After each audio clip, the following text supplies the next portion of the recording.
time, there lived a non-conforming young sparrow. When winter came, his elder peers began to fly south. He didn't want to fly south with the rest of the birds. He was stubborn and wanted to stay right where he was. Of course, his elder peers warned him that not only would his odds of survival drop without the protection of his flock, as he would stand out alone to predators, but he may also freeze to death. He insisted he would be fine, of course, and let the last of his flock depart.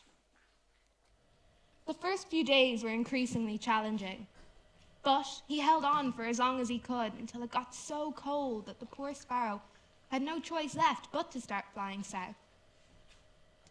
As he began his journey, it started to snow, which weighed down his wings, tiring him, meaning he had to glide for longer periods than usual while he caught his breath. Eventually, while he was gliding, his wings iced and froze, and he fell to the ground, landing in a large pile of snow, which froze his whole body. He was sure he was doomed as the snow began to fall more heavily and rapidly.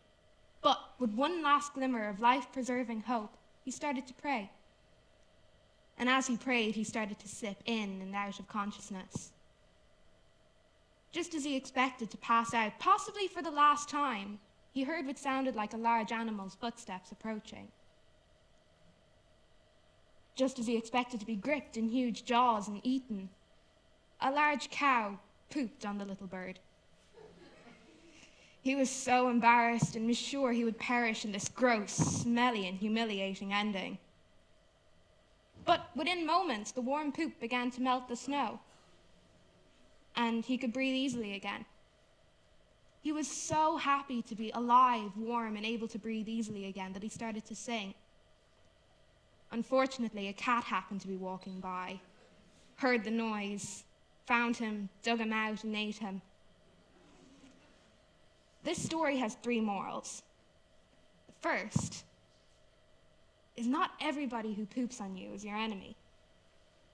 The second is not everybody who gets you out of poop is your friend.